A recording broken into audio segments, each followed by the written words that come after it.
Hello everybody. So today I'm going to be talking about one of my all-time favorite bands, Gary Lewis and the Playboys. I'm going to be talking a lot about the Playboys today because they don't get as much recognition as Gary Lewis does. And they never did. So I'm going to be talking about quite a bit about the music, but I'll also be talking about member changes for the group, different things that went on. That's not just the basic story. All the stories that Gary tells, and, because everybody knows, he's the son of, Jerry Lewis's first #1 single and only #1 single was this Diamond Ring. He knocked the Beatles out of #1. We know all that. That's stuff that most people know, and if you don't know that kind of stuff, go on to Wikipedia. That's the stuff you're going to find on Wikipedia, but I'm going to be talking about some stuff that's not really easy to access, online. So the band started in 1963. I don't believe Gary was in the lineup at the time. He had met the Playboys at, I believe, high school, which at the time were Dave Walker on lead guitar, Dave Castell on lead guitar, Dave Walker on rhythm guitar and lead vocals, Al Ramsey on bass, and John West on quarterbox. So Gary came into the lineup, I think, somewhere, around maybe mid-64, early 64, maybe sometime in 63. The time that he joined the group, I don't think he was in, the first lineup, but he was in it pretty early on. I do not know the exact time when he was in the group, but, So they got their first gigs at Disneyland, summer 64. I believe summer 63 too. I don't know, but I know definitely they played there in the summer of 64. Maybe not summer of 63, because I don't think Gary was in the group at the time. Although he might have been. Again, I do not know the exact date when he was in the group. But I know for sure they played there summer of 64. Gary was only the drummer at the time. He did not sing at all. The lead vocalist, like I said, was Dave Walker, who also played rhythm guitar. So, Snuff Garrett and his family were at Disneyland one night, and he heard the band. He liked the sound. At the time, they weren't playing any originals. They were just, playing the top 40 at the time. So, probably a lot of Beatles, a lot of British Invasion stuff. He heard them, and he liked the sound. So it was time to come in to the studio, because he signed the contract, or, they got the deal. Jerry Lewis did not know that they had gotten this deal. Gary's mother hooked it all up and got to sign the contracts, because Gary was under 18. None of the guys could really sign for this, so his mother, for the first, couple years, managed all the money and stuff. So they get into the studio, and they're down there recording. They did the track. This is one of the biggest things I hate about some of these people that talk about the band. The Wrecking Crew is not on almost any of this stuff. They are not on these songs. They're just not. It's easy to tell. The playing on these is, not putting nothing against these guys. These guys are amazing players. They're freaking amazing. They're pretty kind of simple arrangements, and, rock and roll. They're rock and roll arrangements. And the Wrecking Crew was more of a jazz kind of thing. They specialized in, jazz, kind of more classical a little bit. So, if they're playing on this stuff, then they are not playing on this stuff. Snuff Garrett says they are, but Gary Lewis denies it. The drummer who joined later on, Jim Keltner, denies it. Most of the people that were there that didn't have a ton of other things going on at the time deny that session players were on it entirely. The session players are on it a little bit, the Wrecking Crew. Tommy Tedesco does some guitar work. I know Hal Blaine does a little bit of timpani work, but they do not play any crucial parts on the records. So, back to recording this Diamond Ring. Like I said, Dave Walker was the lead vocalist. up until they started recording. And for some reason, I guess, wanted Gary to be at the front because his dad was a star. And so they had him be the lead vocalist. I don't know how Dave Walker felt. I'm sure he probably wasn't very happy because when they recorded the album, he's not on some of the tracks either because he was in the service. So they kind of, just at this point, were just like, oh yeah, Gary's at the front. All the other guys just, they get one picture on the back of the cover, whatever. So they do this, and apparently when Gary was doing the vocal, he was having trouble getting through the first pass. And I think one of the main reasons for this, and for most of the songs on this first album, is that they brought they were having him sing so high up in the range, and he couldn't hit those notes. So I think if they had adjusted the keys, some of them to the song, to the way they're supposed to be, and just some of them lower them to just to his vocal abilities, he could have sang everything fine. But they had him singing up through all these high notes and stuff. And so apparently for this Diamond Ring, which is not originally done by them, it was written by Al Cooper. And apparently he's not a fan of their version, I guess. But it got to number 1 because he wanted it to be more of a, because he offered it to the Drifters and they turned it down. And they offered it to Bobby V, he turned it down. So Snuff was, saying, hey, Gary, listen to these songs, what do you like? And he liked this one, I guess. I think it, he said he would do anything, so he heard it. I don't know if they listened to multiple songs, but he liked this song, and it shot right up to number 1. So, in terms of the vocals, they brought in session singer Ron Hicklin, who says that he sings on every Gary Lewis song, and that's just a bunch of bull crap. He sings on most of this album with Gary, and then he sings a couple co-leads with Gary on a session with the second album, but after that he was gone. At least to my ears. I can't hear him on anything after those. So they went in and did this. Apparently Gary was not having an easy time trying to get this vocal done, so they had Ron Hicklin brought in. And so he did it, he drove right down to the studio and he put the vocal on with Gary. Gary is the prominent vocalist on the song. He's the one that you can hear really at the front.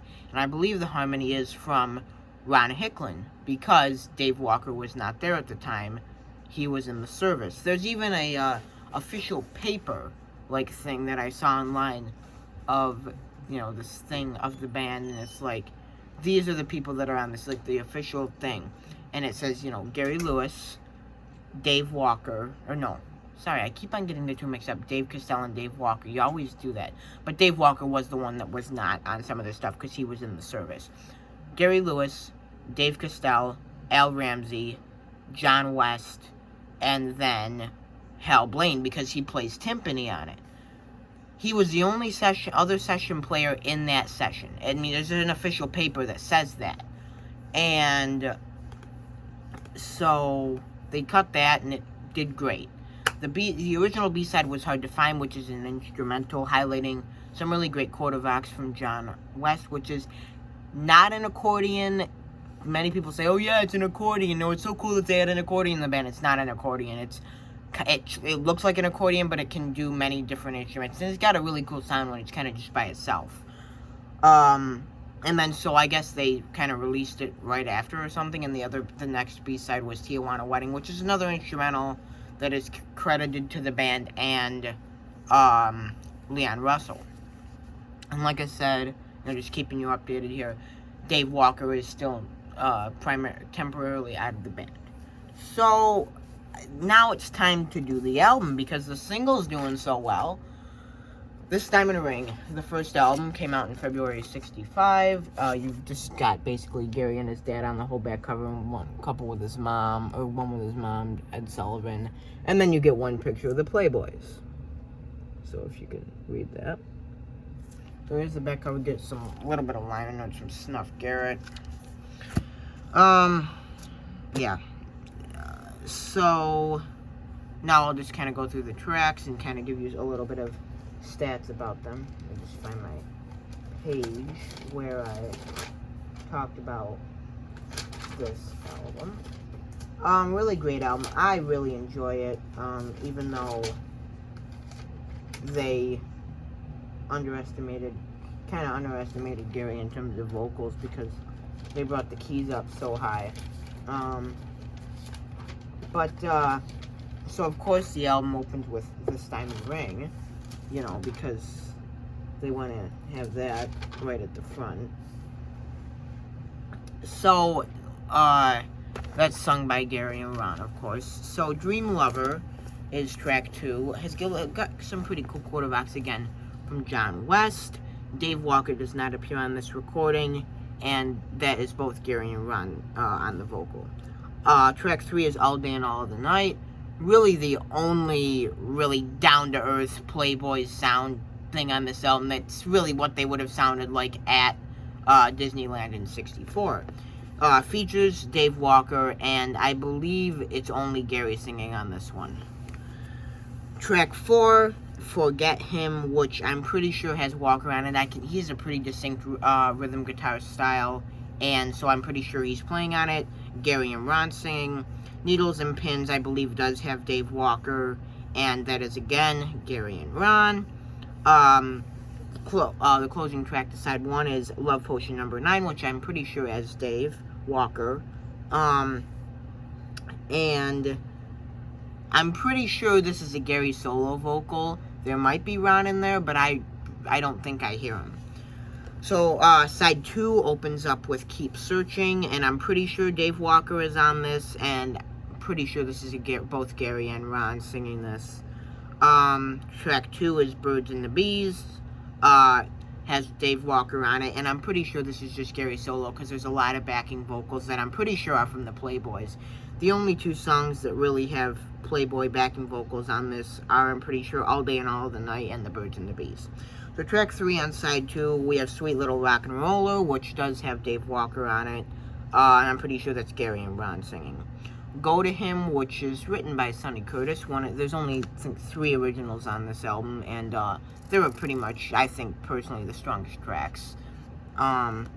So, Go to Him does not have Dave Walker on it.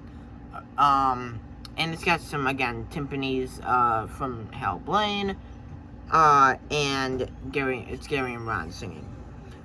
So then The Night Has 1,000 Eyes, which I think, I really like Al Ramsey's bass going in this. It's pretty cool. Has Dave Walker on it and is sung by Gary and Ron. The closing track is The Best Man, which does not have Dave on it, and it's Gary and Ron. The album did pretty well. I don't know the exact chart listing of it, but it did decent. Pretty good album. Not you know, in the top best, but it's really good. So about April of 16, and this is also, you know, they also did a couple of appearances on the Ed Sullivan Show. One of them in which they debuted This Diamond Ring, which they did not play live. People say that because they couldn't, you know, they couldn't recreate the sound that the Wrecking Crew played, that they played on it. They could have recreated the sound very easily because they played on it. That's a bunch of stupid logic, people saying that they're not on it. I don't know why they didn't play live. Who knows? So, then around April of 65, Al Ramsey had to leave the group because he went into the service. So, the band having a lot of connection with Leon Russell, you know, him also being pretty associated with the Tulsa Sound, he got Carl, I believe, Carl Radle. I'm going to say Carl Radle because that's how I've become to know his name. Who later, of course, as you probably all know, you know, played with Delaney and Bonnie and Eric Clapton. He's on the Concert for Bangladesh album by George Harrison. Pretty outstanding player. So after Al left, they brought Carl in, and and Dave Costell, Dave Walker, and John West are still in the group. So then, also, right before that, they recorded the single Count Me In back with Little Miss Go-Go. Little Miss Go-Go has backing vocals by P.F. Sloan and Steve Barry. Fantastic Baggies. And so that went, I believe, to number 2. Really great track. Both sides. So, and of course, most people know Count Me In. So then it was time to go in and record the second album, because Count Me In had done so well. And so this album was done summer of 65, basically. Released in August of 65. And the album, I believe, besides Golden Greats, is his best charting, just basic album. I believe it got to number 14. I could be wrong about that. Somewhere around there. So, really great album. It's one of my favorites. And also during this time, Dave Castell either left or was fired by Gary. I'm not sure why.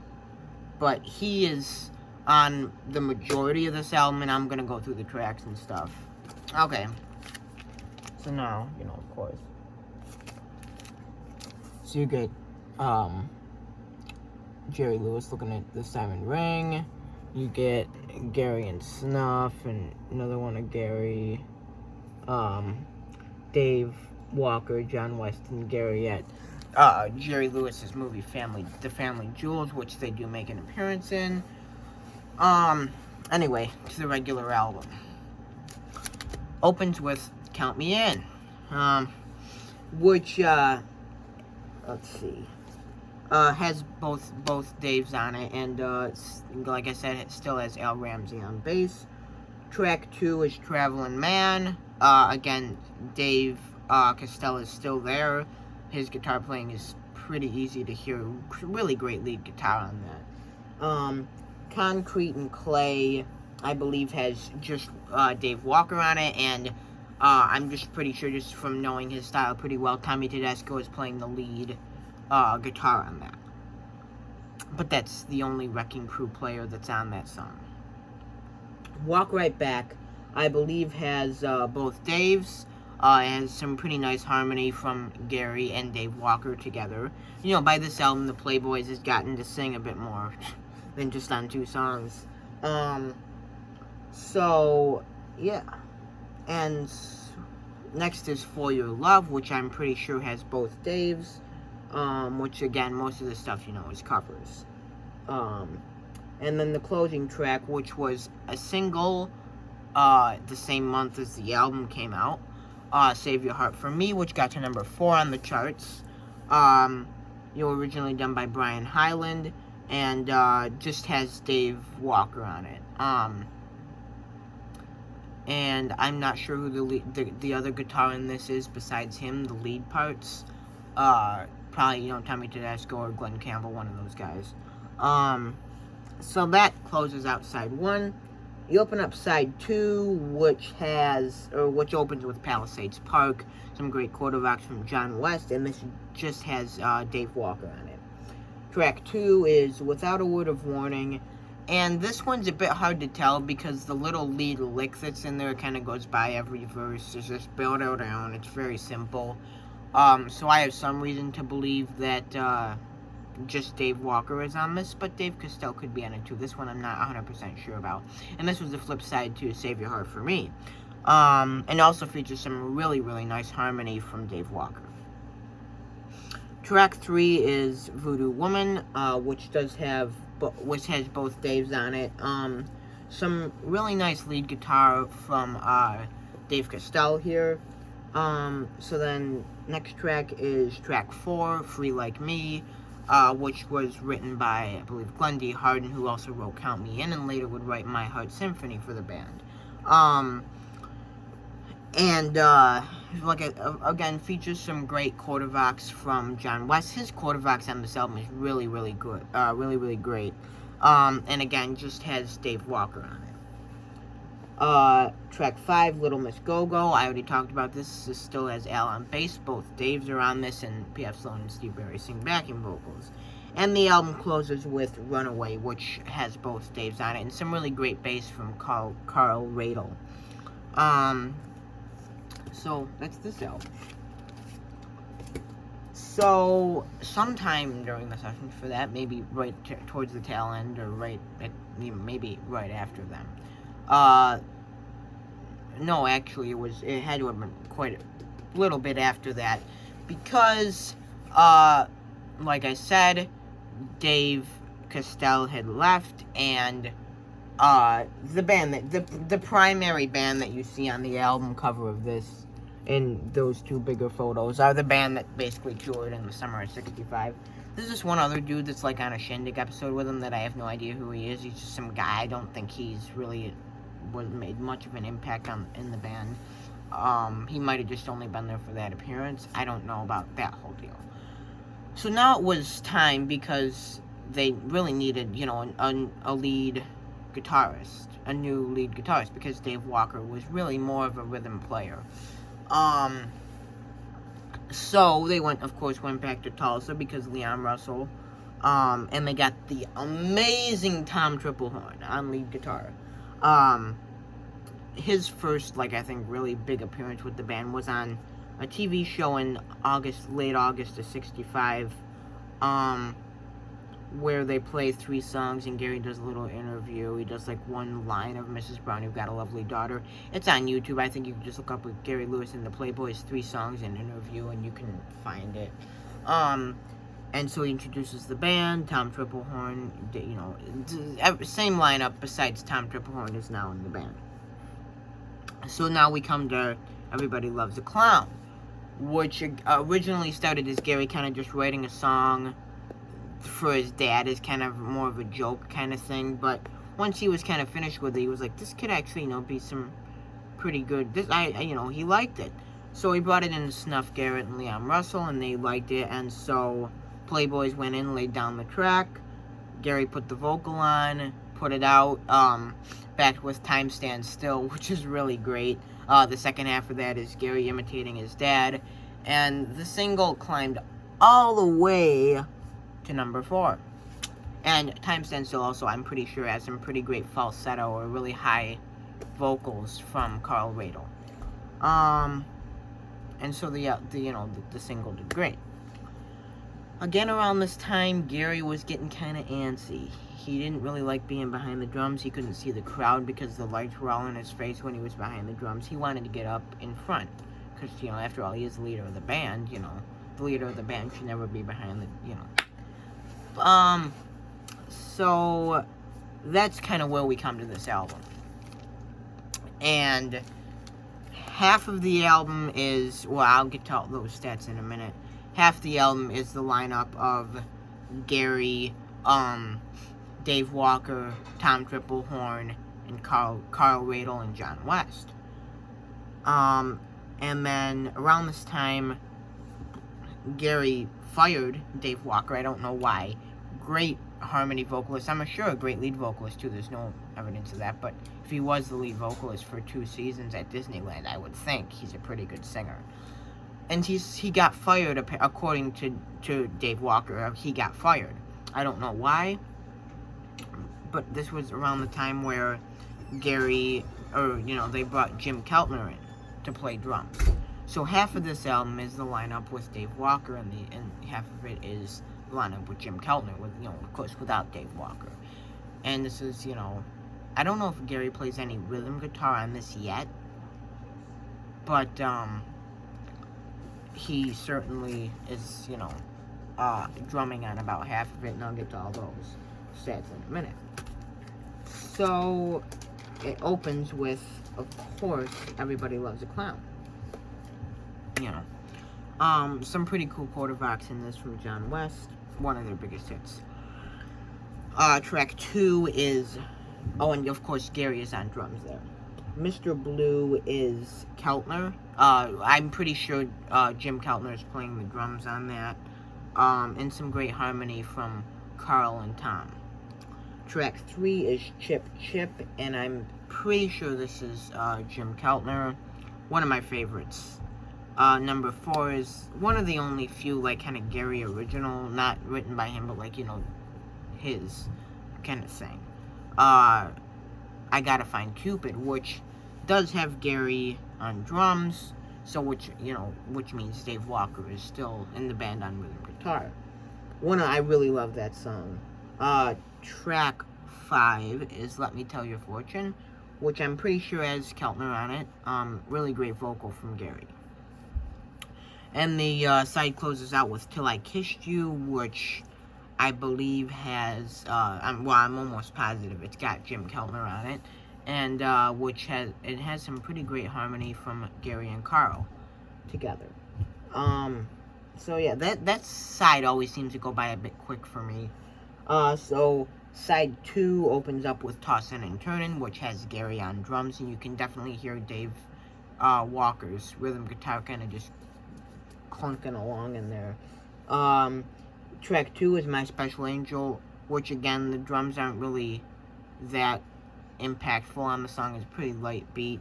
And I'm pretty sure those are, I'm pretty sure it's Keltner on that. Track 3, one of my favorites, by Gary. And this is We'll Work It Out, which I'm pretty sure has Keltner. It's got kind of Keltner's groove on it.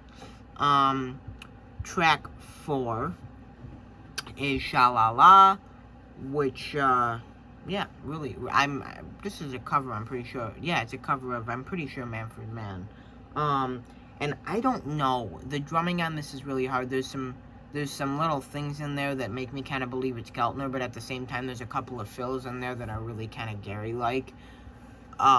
So, you know, you've got kind of Keltner's beat going on and Gary's kind of a Gary kind of fill. I don't know, it's really, that one I'm not sure about. But one of my favorites. I already talked about Time Stand Still, of course, since that's before Jim Keltner joined. That's Gary on putting a little light thing on the drums. And the album closes with Dreaming, which has Keltner on drums. Really, really great track. I love Jim's drumming on it. So, and also, a couple months before this, 20th of September 1965, Keltner, I think, pretty much makes his television debut with the band on Hullabaloo, where Gary and Jerry Lewis host the TV show, host that episode. And, really, really great. I like that. It's really cool. You can check it out on YouTube. And I believe it's Keltner's first thing with the band. But it's not live, it's lip-synced.